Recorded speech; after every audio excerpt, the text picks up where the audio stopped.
Hello friends, this is Karl, the host of Rudolph of Germany. This is the fourth part of my confessions. I went as far as to my 16th year of life, which, if you were watching these videos, you remember, ended with the nailing of one hand of a vicious priest. At about this time, I was absolutely convinced that Germany is the wrong place for me to live. And with basically no money at all, I left this country. I left my family, which was left of it, and the foster home which I was spending my time.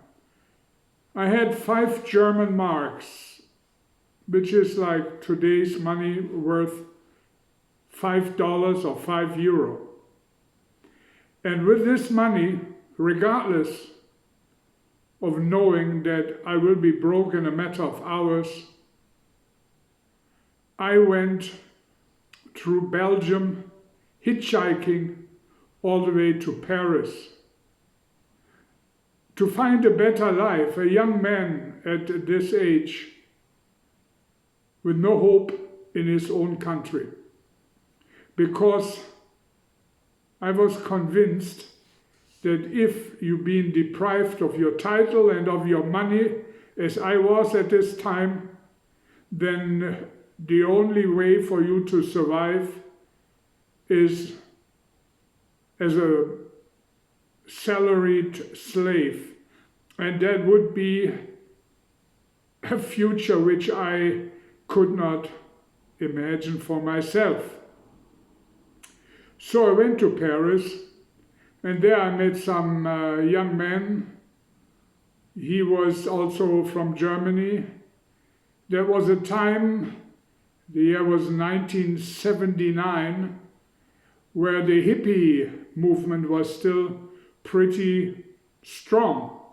Lots of young people tried to find freedom in living an unconventional life. So I joined them in a sense. And we young people who had no money at all, we lived under the bridges of Paris, particularly under Port Neuf. And there, in Paris, at night, we fished out the little coins which the tourists threw in to the fountains, and with that money we bought baguette, a little cheese, and of course, what was not been missing was a bottle of cheap wine. The time was kind of interesting, and I made my first sexual experiences under the bridge, just in front of anybody, as it was what was back then called free love. I don't want to get deeper into it. As you know me, this is not a subject which I am delving into very deeply.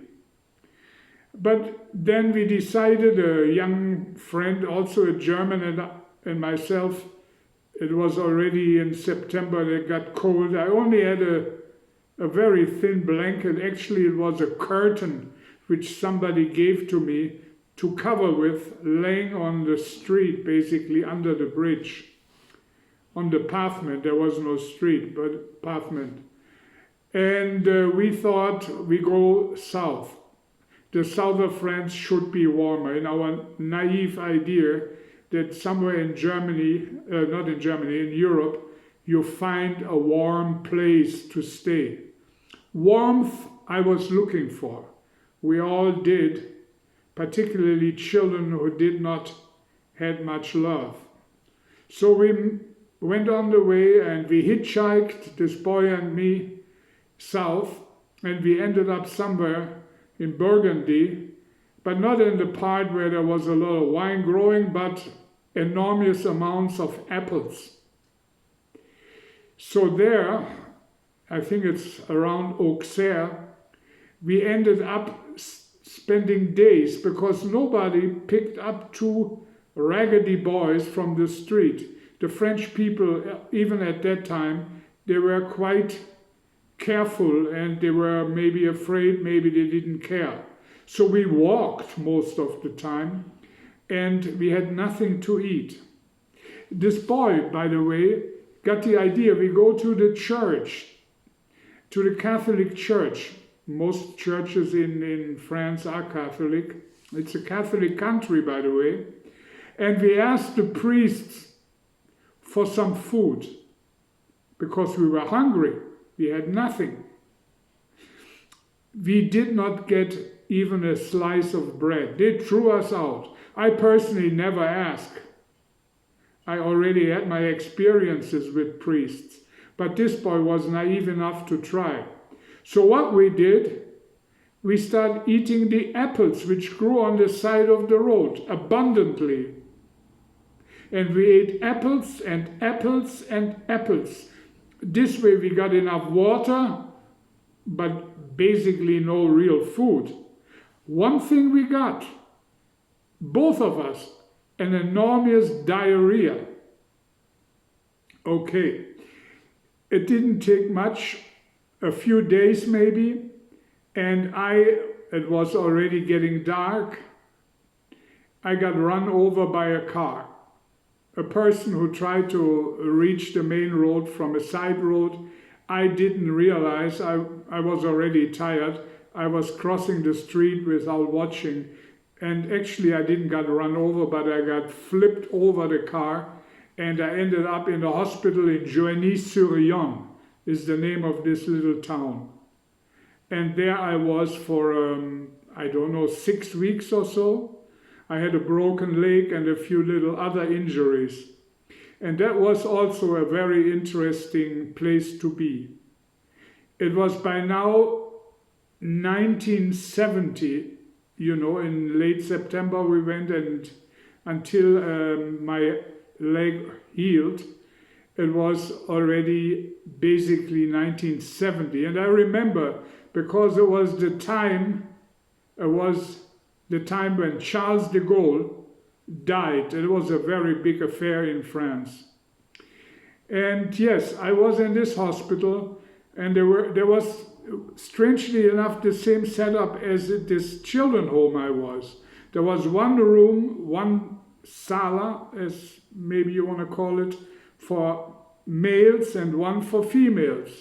And in the male part, there were also, I cannot tell you, 20, 30 beds, only for men, and then there was another room for women. There were no other private rooms or something, at least as far as I know. So in this male room there were everybody, very old, dying men, accident victims, people who were having an appendix removed. Whatever you have, whatever got sick in this little town and around, got into this as male into this room, females into the other. But one thing which stuck in my mind until today is the interesting situation in this one huge room. Every single patient of this hospital got a bottle of Evian water to drink. A big bottle of Evian water next to the bed. And another bottle to drink. A big bottle of red wine. It did not matter if you had an injury or you were just dying at a few hours away from your last breath. Every single one in this huge room had a bottle of wine. And the mood in this hospital room was just great. There was more laughter than I have heard in a long time. Can you imagine this? This is maybe today's hospital in France stopped this habit. I'm sure it's not anymore like that. That was 1970, 50 some years ago. And it was a very interesting experience. Yes, that was just a short other little story.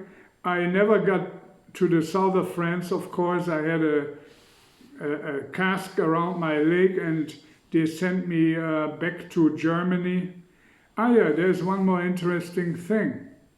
They never charged for the operations. They never charged for the stay in the hospital. They say as a visitor of France, it is absolutely an obligation of the country to pay for my medical expenses. Try that today, anywhere. So there was a certain grace, a nobility of the French country back then, of the French customs, which I'm still fond of. By the way, I still like France very much.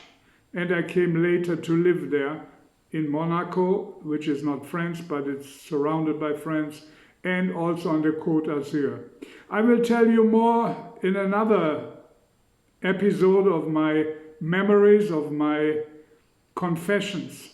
And we will also come to the point where I will talk about another crucifixion which I had the pleasure to take part of a priest. And shortly I made a video about this.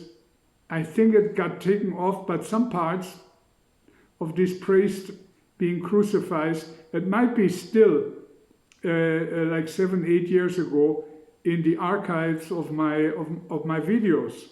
And also when I was imprisoned by this specific cult underneath in the Vatican. Also there has been a video. Many videos I made have been taken off, as well as the particularly half-human pet of Rudolf, which I took care of. Some of you who are long with me, they remember these videos, but these videos are not being allowed to be shown. But okay, this is only a little preview. We talk about what happened next later. Karl, the host of Rudolf of Germany.